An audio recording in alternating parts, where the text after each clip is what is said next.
Alright guys, so welcome to the first video that I dedicate to Spellbreak on the Billion Bitcoins channel. Today we're going to be covering the Gauntlets Basics, and also during the video I'm going to be using the Twitch stream graphics and overlays that I normally use. You can follow me on Twitch over here, on Twitter over here, and on Instagram over here. I'm done with the plugs, let's get into the video. Alright, so in Spellbreak there is no weapons, there is only gauntlets. Gauntlets control elements, so let me actually get into a practice match. Today I'm only going to be covering Gauntlets Basics, so I'm just gonna pick Tempest. It's definitely not one of the classes that deals the most of damages, but we're just gonna pick it to demonstrate for demonstration purposes. Right, so this is the practice map. It's pretty cool. We all wish that we could basically invite friends in this map, but we can't. But anyways, so gauntlets use mana instead of ammo. What I mean by this is when you're using your spells, the mana bar appears, and you can see that it shortens as you're doing spells. The mana is also used for jumps, so if you jump and you hold spacebar, it will levitate. If you're jumping and using spells, of course, the mana will shrink faster.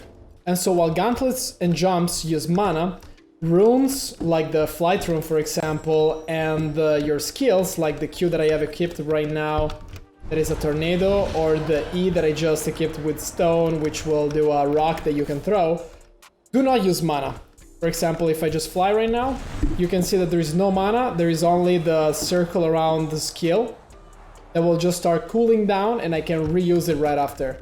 Also, of course, if I just throw a rock and I do a tornado, I'm still able to attack. So mana is only used for spells, basic attacks, and jumps. Every time you begin a match, you are going to be starting only with one gauntlet, as you saw at the beginning of the video. The main gauntlet can never be swapped during the entire game.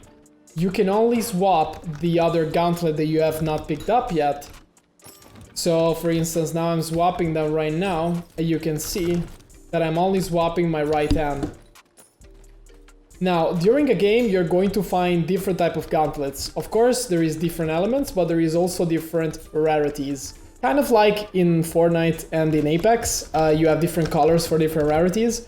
You do have the same in here. You have the white for the common, the green for the uncommon, the blue for the rare, the purple for the epic, and the gold or yellow for the legendary. Now, the main gauntlet will only keep its highest rarity during the match. So if you find, for example, an epic gauntlet all of a sudden during a match, you're not going to be able to swap it back to lower classes.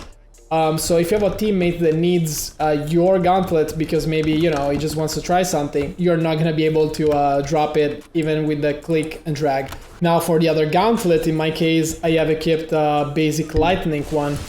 If I, during the match, swap it for a better rarity, I'm not gonna be able to go back to the normal one. But if I swap it for another element, and then I swap it back to another lower rarity for that lightning gauntlet, I can actually do that. So that's something to keep in mind, just so you guys know. Now, rarities do two things. One, it increases the damage according to the rarity that you have of your gauntlet. And the other one is basically the amount of mana that you use for every basic attack. And let me show you what I mean. I'm gonna get an amulet right now so that I can have some more mana to use. You guys can see now I have a little bit of mana, but if I get a legendary amulet, that's going to increase. Now, if I go ahead and use the basic attack and I hold it down, 1, 2, 3, I can do 4 full hits before I start refreshing. If I get the legendary gauntlet for lightning and I hold it down, I have 1, 2, 3, 4, and 5 full attacks. So that's something very important to keep in mind. Another thing is that with the legendary equipped, as I get closer, I will deal more and more damage until I reach my maximum peak, which is 13. If I use the basic lightning gauntlet to do the same thing, you guys will see that I start dealing like 8 damage. And as I get closer and closer, it will go until 9. Now guys, here's another thing that I think it's very important, that it's not necessarily a basic thing, but it's something that you definitely want to keep in mind when you see people that are very far and you have gauntlets like the lightning gauntlet. Now, It's hard to tell how far you can hit something in Spellbreak, but chances are if you see an enemy very far, you can actually hit it. As you can see here, you barely can see that little like line that is the target, but I'm hitting it no problem.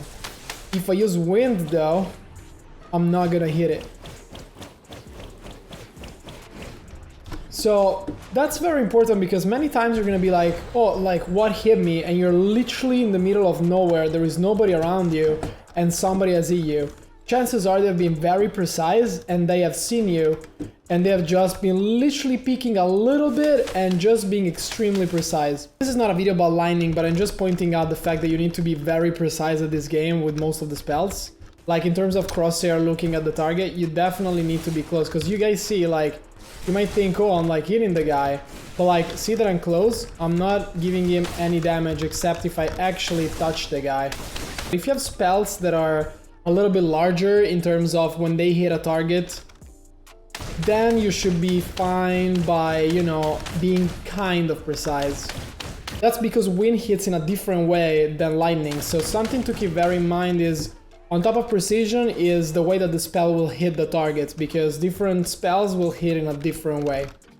For my next and last point, and this is something that I will cover more in depth in other videos, is the basic combination of elements. So of course, any gauntlet that you have, with most of them, you can combine them very nicely. So for example, one of the most basic things is you do a tornado, and then you can throw any basic spell almost pretty much, and the tornado will actually mix with it.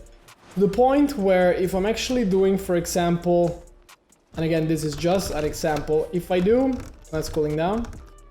If I do like tornado, and then I hit it with poison, and then I swap it and I hit it with fire, it will react to both the tornado and the poison because, or the toxicity, because it will explode the toxicity, kind of like if you have a toxic cloud and you hit it with fire. Hope that makes sense. Another example is this. If you do like a firewall, for example, you can actually extinguish the fire using wind. But if you're doing a tornado, you can then use the fire basic to then light it up. So these are all simple, very basic combinations that you can do as you run around and as you're like exploring the game for the first times. And as you get more familiar with how the game works, you're gonna be able to do more cool things. Now guys, something that is worth mentioning is, for example, if you have a tornado, you can definitely use it at your advantage with other spells that are like the rock, for example. The tornado will spin and use the physics of a tornado to actually change the direction of certain elements as they fly through them. What I just did was jumping up and throwing a rock down, and so the rock was going faster towards the tornado. But you could also, and I was able to do it earlier actually, you can also like throw a rock up and it will come back down and damage like that. And that's pretty cool because you can actually like do that. You can do like a tornado, throw a rock up, and then just like teleport or fly away, and the guy that is right behind you will actually get a lot of damage. Again, like for example like this, and then you go with a rock and then you fly away. And then you turn and you see that the guy there was damaged, and then you can start hitting him with like spells and stuff like that. So you can definitely start to see how more complex it can get according to the gauntlets and the elements that you're maining or using. Of course, I haven't covered talents or runes or anything like that in this episode, so depending on how you guys enjoy the video and how the feedback is, of course I'm gonna be doing more and more videos.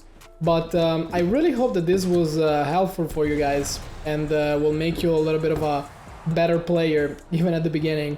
Now guys, I do enjoy the game a lot and I stream it about every day. I come from playing Apex and Fortnite mainly, so this game is really cool because it has new mechanics. I like the learning curve that it has, and I like the way that you can actually, you know, learn the mechanics and come up with new ways and new play styles according to your elements and gauntlets and runes and talents that you really like. So make sure to check out my channels, especially the Twitch, and maybe drop a follow. I will definitely be doing more videos about this, and oh yeah, of course, make sure to subscribe and like the video on YouTube, and I will see you guys in the very next video.